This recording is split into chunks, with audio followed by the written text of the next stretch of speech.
Hey, my name is Davis and I'm from Haiti, but I live in Dominican Republic. I'm here, Positive Power 21. Jerry Royce live worldwide.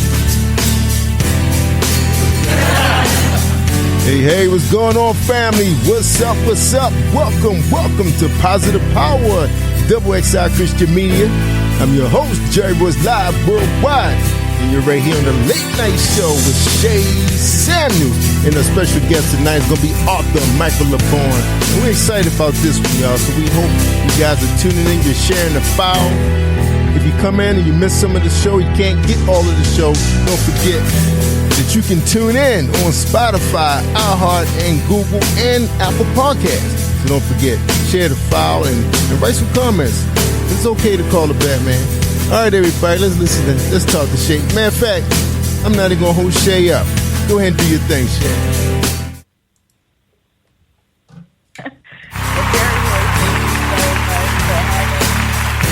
Such an amazing show. It's Monday, everybody.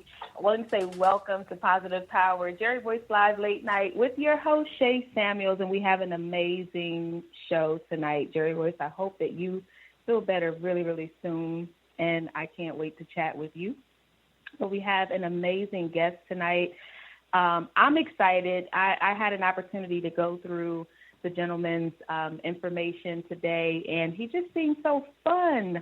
So I would like to introduce you all to Mr. Michael LABORN, and I hope I'm saying it correctly. But Mr. LABORN, are you on the line with us?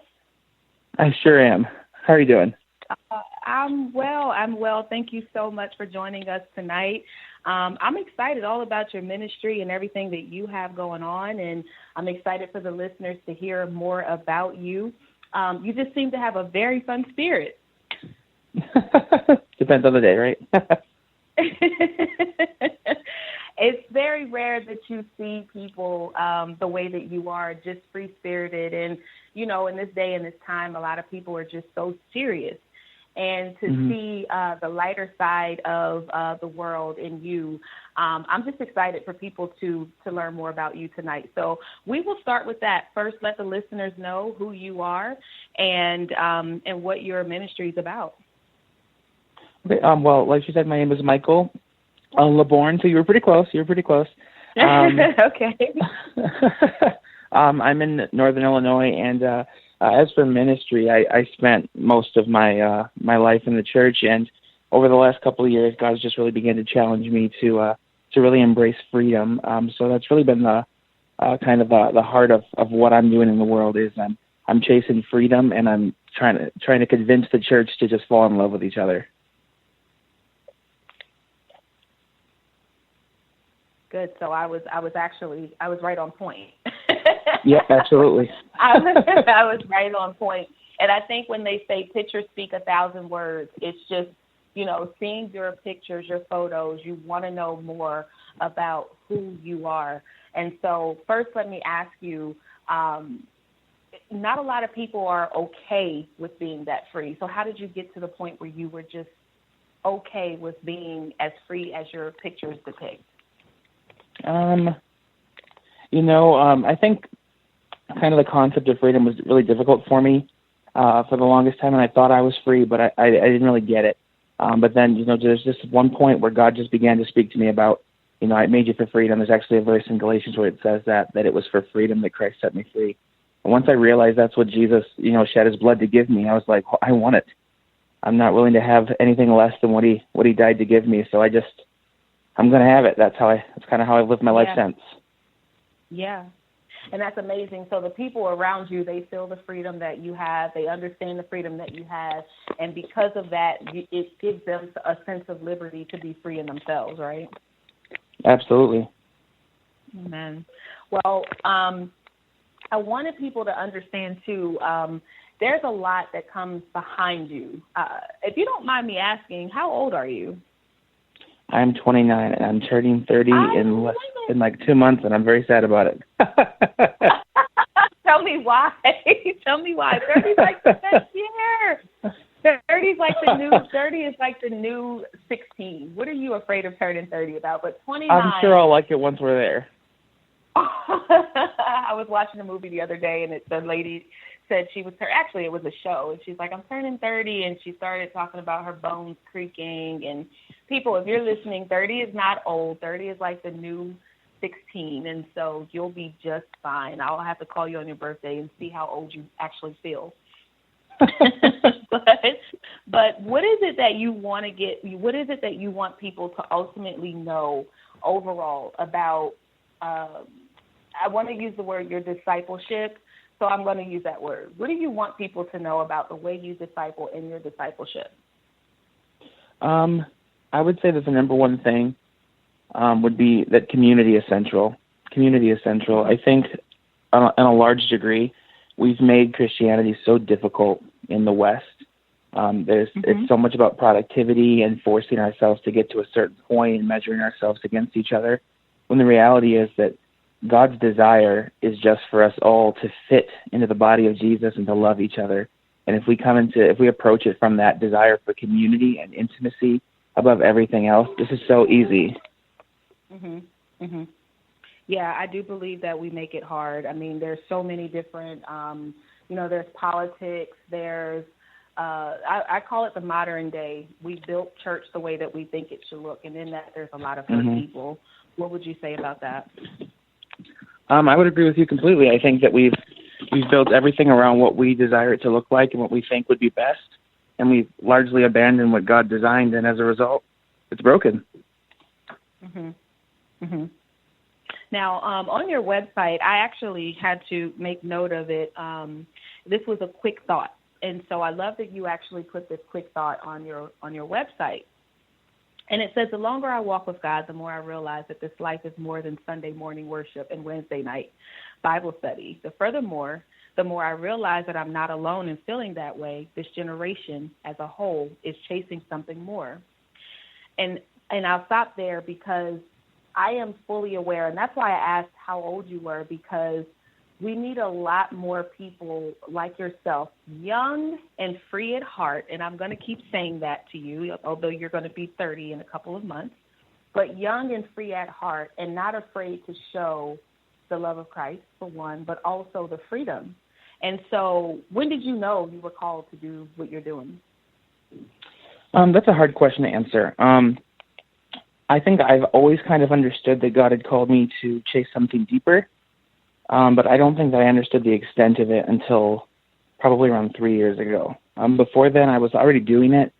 I was already leading discipleship groups, already kind of pushing against the status quo and calling people into something deeper. But at that point, God just really began to press on my heart that, almost there is not there, and we have to have freedom. We have to have something real. And I just realized, I'm surrounded by people that I'm having to convince that God is real because they're so upset by the way we do Christianity.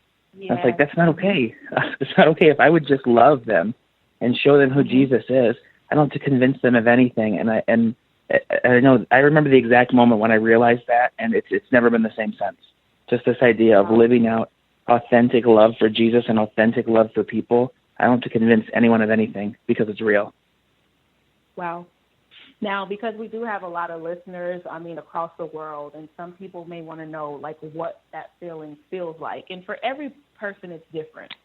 And we can talk about the change or we can talk about the shift, but how can you put it into practical principles for someone who out there who's like, I want to know if I'm feeling that? I would say, I don't know that I can give you words to explain what freedom feels like, but I can tell you that it feels full. It feels full. I didn't realize it at the time, but prior to really understanding freedom, there was this part in me that was always craving satisfaction, always craving something deeper, always craving the stage, always craving validation, always fighting for that place that God's called me to. There was always this vision in front of me of this thing that God was calling me to be. And they were good things. I wanted ministry, and I wanted to reach the lost. I wanted to preach the gospel, but there was always this thing in front of me that I had to race towards. But in freedom, I can stop, I can rest in Jesus, and I can just enjoy that I am loved by God, that I am known by God, and that I am the thing that He made me to be, and then I can live it out. And so I would say that freedom feels like actually being full, actually being satisfied. And instead of spending my life chasing God, freedom feels like actually knowing him and walking with him. That's good. And I love the fact that you said, you already knew that it was there. You were already working in it before you actually started doing it. And that's what a call looks like. So for those of you who are out there listening tonight and you're saying, I don't know if this is for me. I don't know if I'm supposed to be discipling people. I don't even know if the church, quote unquote, is for me. When you are, when you're doing what you're called to do, it comes naturally. Some people disciple people without even knowing that they're discipling. And if you started looking back, even from a child, you will understand that you've been doing this for forever. And so the church can't call you for what you were already called for because you do it whether you're within the four walls or not. So I just wanted to add that on as well. Now, there's a time or two based off of your website, and I was reading through it. Did you leave the church at one point?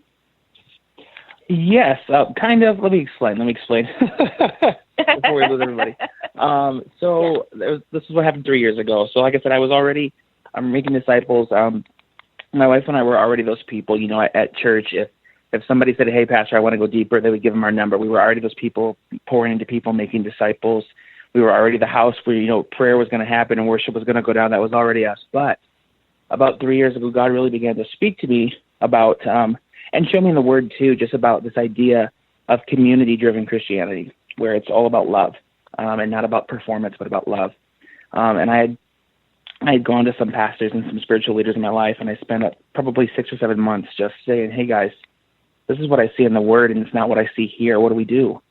And over and over and over again, I heard pastors telling me, we see it. We see what the Word says, but it's not practical. And there was just this part of my heart that said, well, you know what? Not practical is not an excuse not to obey God. It's just not. If this is what he has for me, it's what I'm going to have no matter what it looks like. And so we just we said, hey, we're going to step away, and we're just going to chase this thing with everything that we have. So we started a home church. We already had people coming to our house for discipleship all the time, so it wasn't even new. It was the thing we were already doing. We just called it something different. But we started a house church, and that's what we've been doing since then. Still in relationship with people in the church, still love them.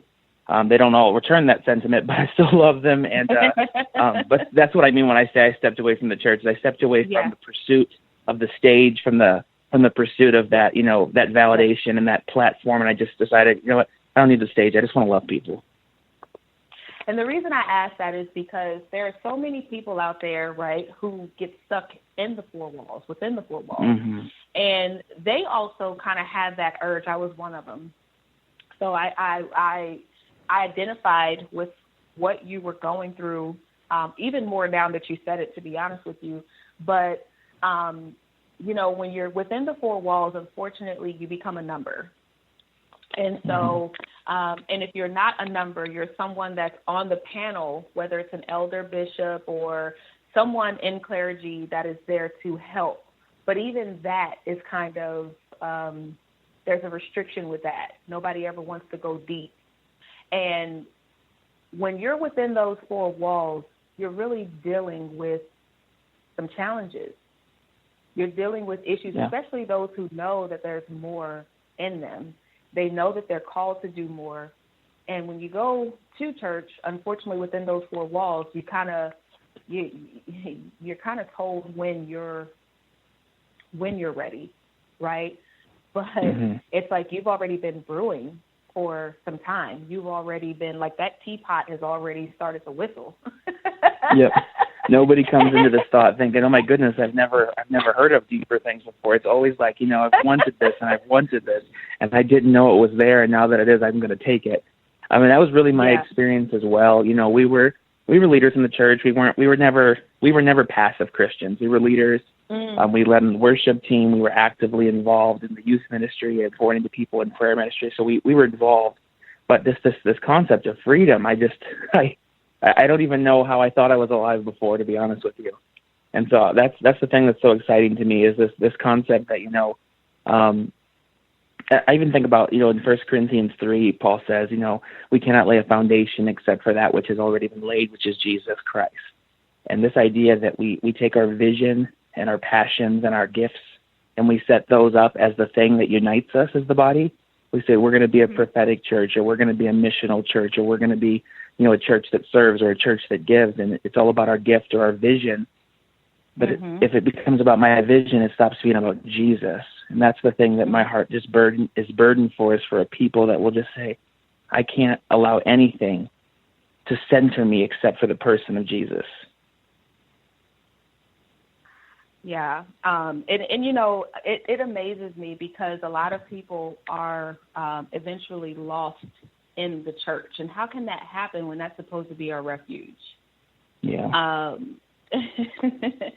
So what would you say about that? Because I can sense some people who are listening tonight who may be just lost in the church. It's just as simple as that. I don't want to offend anyone. I know someone's listening. How can we be lost in the church? I think if you understood the reality, am I right, Michael? Yeah, absolutely. Well, what do you mean being lost in the church? And so what I mean personally is you get lost in the everyday entertainment. You get lost in the lights. You get lost in the rigmarole of, just going in every Sunday, every Thursday or Wednesday, if that's your Bible study. You get lost in the crowd at times, Yeah. But what would you say about that for the person who's lost in the church? I have a lot to say on this, which I bet you guessed. I do have a lot to say on this one. That's something that we experience a lot, honestly, is, people will tell us, what's a house church, or why are you doing this, or why are you doing that? And then they'll experience community and say, I wasn't even alive before. Because the reality is, God designed us. If you look at 1 Corinthians 12, 13, and 14, there's this huge thought that Paul is laying out for us, that we were made to be many parts to one body. Not one part, many parts to one body. There's this idea that he has forced us into intimacy and humility by putting specific gifts in individuals, and the body of Jesus is only whole when all of those gifts are poured out into the body. And the way we have structured things, we've said we're going to pick a couple of gifts for each body, and we're going to worship God through those. We're going to honor those. We're going to put those on stage, and we're going to respect them and awe in them. But everything else we're going to shape so that it fits that vision. And by doing that, there's so many of us who have legitimate gifts and anointings and callings from the Lord that never see the light of day. And for those people, they are no longer able to contribute to the body of Jesus, and they slowly die. And so they feel like they're contributing. They feel like they're, I'm enjoying the worship. I've got the goosebumps. Pastor was reading my mail on stage yesterday, so I'm good. But over time, they become those people that say, I have nothing to contribute, so I'm not going to. And they lose that place of being intimately united with the body, and we aren't created to exist outside of intimacy with the body. So I think for those of you out there who are feeling that way, you might not even recognize what you're feeling. It might just be, I don't fit. I don't fit here. Nobody wants to know me. If I were to leave, they wouldn't notice. I know so many people that's how they communicate what they feel, is that nobody sees me. If that's where you're at, what I want to say to you is God's desire is that you would be seen and that you would fit into the body of Jesus. So if you find that place where who you are is welcome, everything is going to change. And that's the reality. For so many of us, that's all that's missing, is that if we make room for each other, life just naturally happens. Like you said earlier, we don't have to fight for health in the body of Jesus if we make room for what the Spirit of God is doing in us. Yes. Yeah. And that's important too, because the thing is we're replacing that with all of the material and the natural stuff. Like, we're replacing it with what it looks like as opposed to what it should be. And that's what we get lost in. So that's why a lot of people, especially if you're listening tonight, that's why you leave church unfulfilled. That's why you're like, I need a little bit more. And some people are okay with the regular, status quo. Like, I got my church in this Sunday. I'm going to go to early service just to say that I was there. You get those people, but then you get those people who actually leave. And the reality of it is that when they leave the church, they leave the church. So those are the people that you begin to see, you're like, well, you know what? They weren't doing that before. What happened? Or they weren't talking like that before. What happened? Or they weren't, and here's the thing, that's their level of freedom because, like you said, they found themselves. Mm-hmm. And so then you get and that's so hard, too. What you're getting. Yeah, go ahead. I was just going to say that's so hard, too, because, I was lucky. My mom loved the Lord. I was surrounded by people that love the Lord. So even when I started to understand that I was free, I channeled that into chasing Jesus. But for so many people, we've kind of been taught a passive Christianity where if I don't have a gift that fits the vision of my church, I don't have to do much. So for so many people, when they really feel like they're not free, they feel like they're not alive, they don't know how to find that life. They just leave. Like you said, they I'm just done with Jesus because this isn't satisfying me. And that's just heartbreaking that there are so many people that would say to you, I feel unseen. I feel like I don't fit. I feel like I'm unloved. And the truth is they're not wrong. It's heartbreaking. Yeah, it really is. I have another question for you, but we're going to take a music break. But I do have another question that I think you will absolutely 100% love and have fun with it.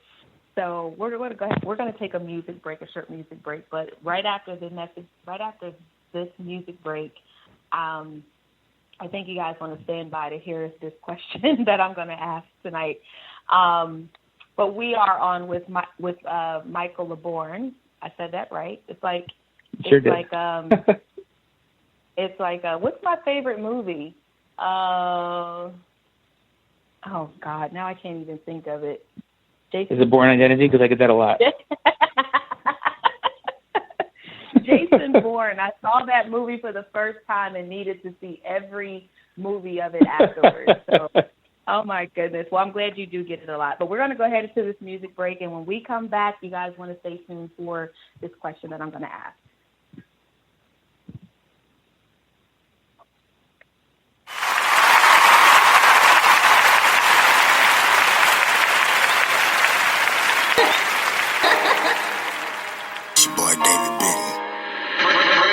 Some people, they be like, yo, I just have a wish for my birthday. Or they wish they had 3 wishes. I wish for so much more for you. I wish for so much more.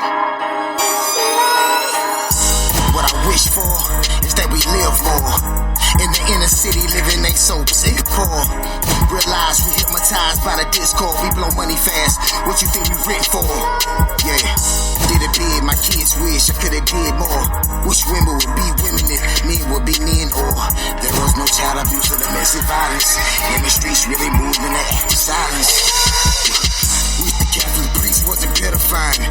In the government officials would tell the truth instead of lying. I'm born a lion. My daddy name is David Lyons. Wish we could do more laughing instead of crying. Wish we wasn't afraid of giants. Wish we could all be inspired by David and Goliath.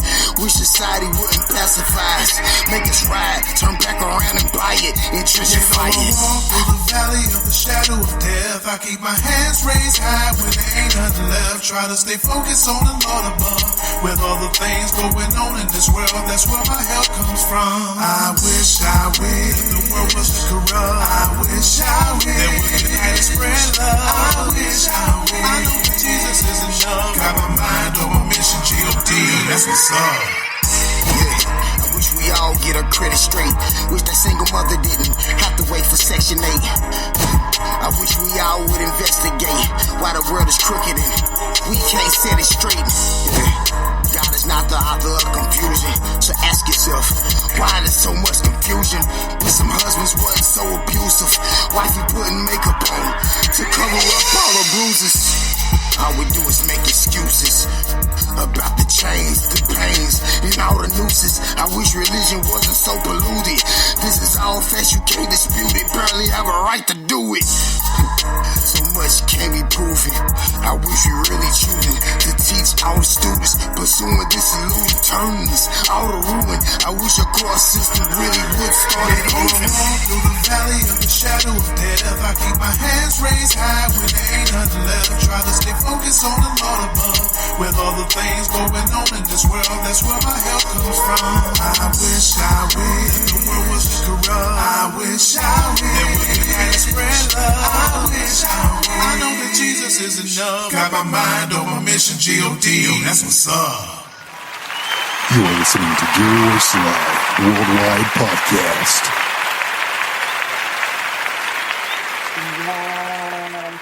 Yes. That was Wish by David Benson of Beyond the Fence family. That's one of my favorite songs of David Benson, but that song is entitled Wish. And we are on with Mr. Michael LABORN tonight. And you guys, if you missed the first half of the show, you missed a blessing. You'll just have to catch the playback. But, you know, just as a young man, as a young man, you were very, very wise, and you have an understanding of God's love for people. And that's very hard because even a lot of, you know, you have pastors' children who are raised in church, and they still, you know, the excuse for kind of not walking upright is because they've been in church all their lives. So you hear pastors' kids say that a lot. Like, I've been in church all my life, so I'm just tired of it. And but there's a difference when you truly understand just God's love, and that is missing in the church. That's missing in the body. That's missing in people, just in general. And so I applaud you for understanding it and grooming others and discipling others to be that way. And so I thought this was kind of funny, and so I kind of put this in my lines of question for you. And I said, I will not be afraid to ask him this. So Kanye West, let's talk about it. Let's do it. Are you voting or no? I'm gonna vote. I'm not sure that Kanye is gonna get my vote, but I'll vote. Yeah, I actually I had to call one of my friends yesterday when I saw that come out. I was like, hey, Kanye is running for president. What do we even do here? And again, it just goes back to the understanding. And what I love about what you did is you made it fun. You made it fun on your Facebook page, and I started laughing, and I said, I got to get him with this question: are we voting for Kanye or no? No, he didn't send the money. I'm not saying what is his lyrics? What did you say his lyrics are? I'm not saying I'm a gold digger. Yeah.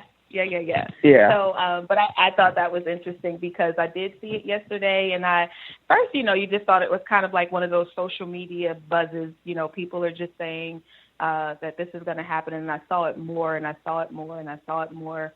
And I just thought, you know, I just love the way that you made light of it. So if you do go to his Facebook page, Kanye may not send any money, but his Cash App is there. So you guys do what you got to do. Did you like that plug? The Cash App is there. Absolutely. Either way. So now on to some more serious questions. So what do you want your legacy to be? I mean, you are going on 30 years old. You've made a positive impact in your community. From what I see, you really are interested in building your community in a way where it is emphasizing the love of God. But what would you want your legacy to be? Honestly, I'm not sure that I want to have one. I think it's very important, to me anyway, that my story fades into the body. I'm not looking for any kind of fame or any kind of standout thing. But if there was something that I would want people to think of when they think of me, it would be community. There's kids that we've poured into for years, and they always make fun of us. If someone says my name, they'll just go community, just as a way to mock me. But it's the reality of my life. It's the thing I care about. It's the thing that no matter what I'm teaching on, we're going to get there. Because it's the thing that, it's where life comes from. We were created to be intimately attached to each other and to pursue God as one body. And it's crazy to me. Like I always say this, in one blink of an eye, I'll never have to prophesy again. I'll never have to teach the word again. I'll never have to heal the sick or convince someone to come into the kingdom. I'll never have to do any of that again. But I will forever be responsible for loving you, and you'll forever be responsible for loving me. But that's the thing that we set aside as optional. Intimacy is the thing that Christians say, well, if I have time. But the things that are going to pass away the moment Jesus comes back for me, those are the things that we want to make our identity and spend the rest of our lives fighting for. And I'm Yeah. passionate to see that change and to see the thing that's forever be the thing we fight for. Yeah.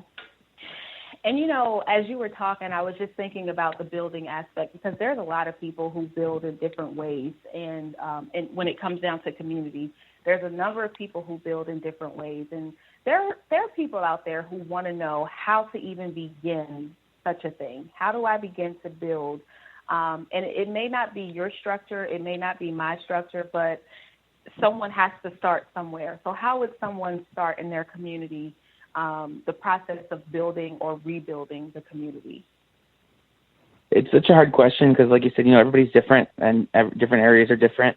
But I will tell you an answer that I think is universally true: food. Mm-hmm.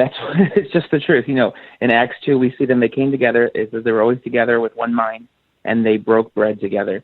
There is something that happens around the dinner table that doesn't happen in any other place in life, where our barriers are down. I don't care that you're different. I don't care that you think different. I don't care that I think you're wrong about everything. We're enjoying this meal and we're loving each other. In my experience, especially when it was, you know, dealing with young people, we would always cook for them, and they would hang out at our house and eat us out of house and home. It was so expensive. God bless me, though. But they, you know, we'd eat some food and we would just love each other. And then from that place, then our relationships developed. And, you know, we naturally understand. That's how we do church, too. We get together, we have a meal, and we fall in love with each other. And then from that place of having fallen in love with each other, then we pursue Jesus. Then we see each other. Then we meet each other's needs. Nothing is hard if I'm in love with you and you're in love with me. And that's one thing that I encourage people on, is before you can build a platform, before you can build a ministry, before you can develop anything that's actually going to produce the image of Jesus, you have to learn how to fall in love with people. And I think that happens when we bring down those barriers, we bring down the ambitions, and we just focus on me and you together here. Yeah. And it is true. I used to run a connect group, or host a connect group at my home years and years ago. And the only way that we could get people, like if you were to say, you know, hey, we're gonna invite you over to our house, and we're gonna put a DVD in, we're gonna watch it, and then we're all gonna sit around and talk and take notes. And you know, people would kind of be like, no, not interested. Got something to do this weekend. But as soon as I said we're making chicken, macaroni, collard greens, we're going to have some rolls and cornbread, we're going to have a big feast, everyone showed up. Don't forget the Sunday night football games happen. We're going to all watch football and have some popcorn, and then they get there. But first, this is what we're going to do. But I can tell you this, a number of people who came, they were very happy that they came. They got a lot out of it, and I was appreciative, and they came back on their own after that. And so I do agree that that is a great way to start fellowship, sitting around the table. Now, what advice would you have for the younger generation? And you're still a part of it. You're just like in that middle piece. So what advice do you have for the younger generation, that one person that really just may be hurting, and where you were, in that place that you were before you actually found your freedom? What advice do you have for that person tonight? Well, first off, I want to say that this is hard. This is a hard thing throughout, because on the one hand, I don't want to hurt people's feelings, and I don't want to say to the church, "Hey, you failed us all." That's not what I'm trying to say. Just for clarity, for anybody out there who may hear that, but to you young people that are out there that are in that spot where you feel broken, you feel unseen, you feel unheard, or you're looking at the structure of the church and you're saying, "This isn't what I was told that life looks like." I want to say a couple of things to you. First, I want to say you're right. This isn't what Jesus looks like. And a lot of you have been beaten down and have been told that you are not understanding God. And the truth is, this is just not what he looks like. But in the midst of that, there is something precious to be chased. So don't throw Jesus out with the false image of him that has broken you, that has hurt you, that has wounded you. Pursue him, find him, fall in love with him, and have something real. Amazing, amazing. What scripture do you stand on to get you throughout the course of your day, your week, or just, to kind of encourage you individually? I won't say that I have a life verse or anything like that, but there's this one text that has always struck me, and it's so funny because, you ever have one where you're like, this doesn't even mean what I'm taking it to mean, it just blesses me anyway. But Song of Solomon 7:10, it says, I am my beloved and his desire is for me. And from a very young age, I read that, and I just, I had this revelation, that God desperately loves me. And there's this thing that happens in the body that I experienced for years where I have some gifts, and, the church noticed them, and they would put me on the stage and give me a platform and give me a microphone and let me use my gifts because the gifts mattered and helped the church. But they didn't know me. They didn't see me ever. It was always the gift. And for a long time, that really, it hurt me at a deep level to not have, to always be up front and to never be seen. And but that text, just looking at that idea that, Jesus is not after my gifts. He didn't need me. They're his gifts. He just loves me. I think that's something that's really centered me. It's really focused the way that I pursue the lost, the way that I pursue the church, the way that I pursue young people. And honestly, it's been a central thought for me, not only from that text, but that there's that revelation, that idea that in the midst of everything that I do for God, that's not the thing that drew him to me. It was me. He loves me. Mm-hmm. Mm-hmm. And would you give that same advice to someone older, or would you give a different level of encouragement? I would say the same thing to them, but I would add, I like to talk about this text a lot. There's this point in Israel's history where, God had set up a certain structure for the way that Israel would run. And they said, well, God, every other nation has a king. We want a king. And God gave them a king, but it's very clear in the text that he didn't want to give them a king, but he loved them. Mm-hmm. And even though they had demanded a structure that he didn't bless, he continued to pour out his power. He continued to pour out his love because he loved them. And so one thing that I say when I'm speaking to predominantly, older Christians who have been in ministry for a while is I say, God moving in our life is not evidence that what we're doing is what he said to do. It's evidence that he loves us. So in the midst of this moment in history where God is doing something new, because there's no denying that he's doing something, all across the nation, God is calling young people and saying, guys, chase something deeper, chase something real. We're seeing churches that are struggling in ways they never have before. We're seeing pastors leave the ministry. We're seeing, ministries fall to the ground. God is doing something. And so I would say to them that in the midst of this, don't feel like we're failing. Don't feel like the church is dying. Don't feel like the church is broken. Recognize the Spirit of God is doing something and get on board. That's good. That's really good. What are your hobbies? I noticed, and I don't know if you have a thing for painting, but I noticed the piece that you were talking about of women of color. And wasn't that a good painting? Yes. Can you hear me? Yeah. What did you say? I lost you for a second. I'm sorry. Oh, I just said, wasn't that a good painting? That was a very good painting. And so what I love again is that you invite your people in to your discussions, right? So you kind of give people an opportunity to think about what you're saying, right? In this piece, you were talking about the women of color. It's like, I can't wait to have this conversational piece. So why did you choose that painting? Well, honestly, a friend of mine had just posted a video when she started, and I was like, that piece right there is going to start some fights at our house, so I want it. Because, just the truth is there are so many things that happen in the world only when somebody gets their feelings hurt and stops and asks a question. So I love art. Actually, we've been we don't collect or anything like that, but we had so many students with artistic talent. So I'd like, hey, draw me a picture, paint me something. Our house is literally filled with stuff that old students have painted for us. But that one specifically, I was just like, people are going to walk into our house and they're going to ask about that painting. What does that mean? I can have a conversation with them that I probably could not have had if they hadn't have seen that painting. And so I love things like that. I love books that make me ask questions. I love movies that make me ask questions, and paintings that make me ask questions, and relationships that make me ask questions, because questions open the door to conversations that, preaching might not ever open the door to. Yeah, and so just so you guys know, connect with him on Facebook, and is it Michael Allen, ALLYN, yep. LABORN? Okay, so I got Alan right. Michael Allen LABORN. Connect with him. This picture, this painting is actually, he has it hashtag Women of Color. And again, I was so fascinated that I was just kind of screenshotting all these different, because there's so much to you, right? So we can talk the word all day, the whole broadcast, we could talk the word, but there's so many elements to you. And I think, like you said, what I wanted to do was pull out your conversational pieces so that we can start teaching people outside of this broadcast how to begin having conversations that can build on the teaching. So if you just go to someone and you just say, you need Jesus, or you go to someone and you say, you know, the Lord loves you, you go to someone and you do a random outburst like that, you lose them before you even get a chance to actually get the embrace, right?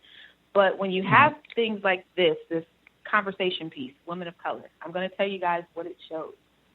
There is a woman who is dressed, there's an Oriental woman, there is an African woman, there is a woman dressed in India garb, there is someone, there's a woman, an Indian woman, and I cannot tell if the woman in the dress is just a black woman. Is that what she is?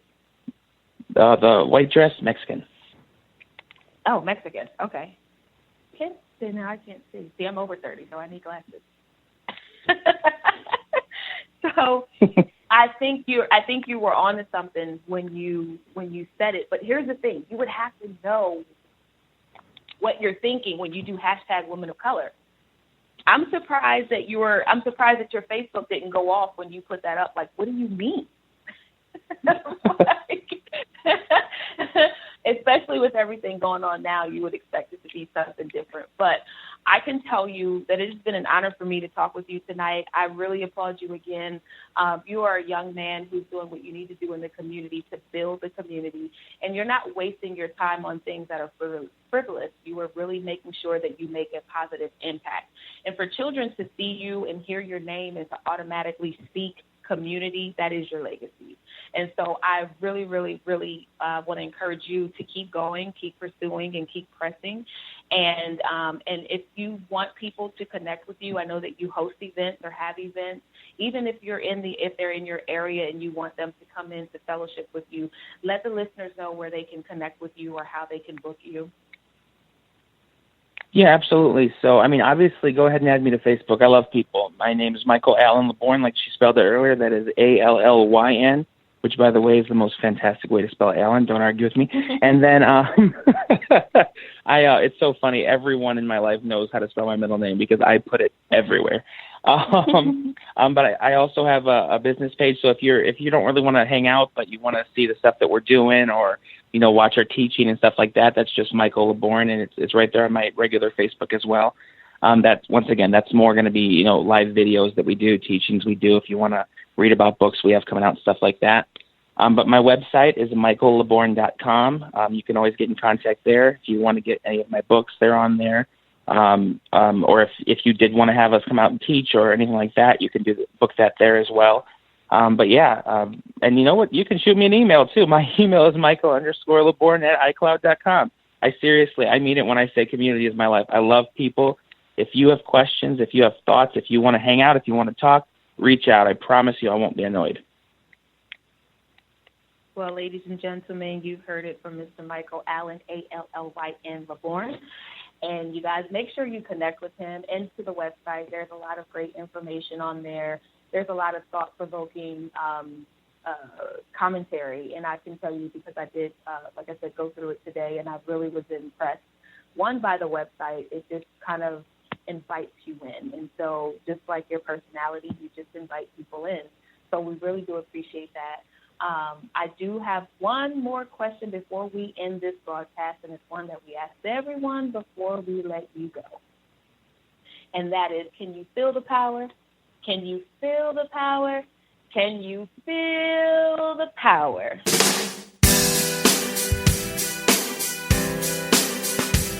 You got to say, yep, I can feel the power. I sure can. You're supposed to sing it, Michael. Oh, my bad. No, I'm joking with you. Thank you so much for tuning in. Well, thank Can for you having feel the power? Can you feel the power? Feel the power of Double XI. Positive Power 21.org Internet Radio. You're listening to Jerry Royce Live Worldwide Podcast.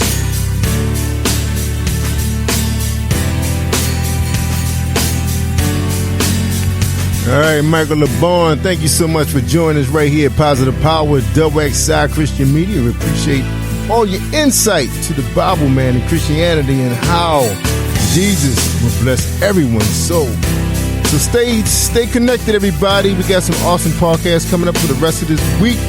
That's right, we got Tuesday, Wednesday, and Thursdays to come on and join. We got some more powerful guests.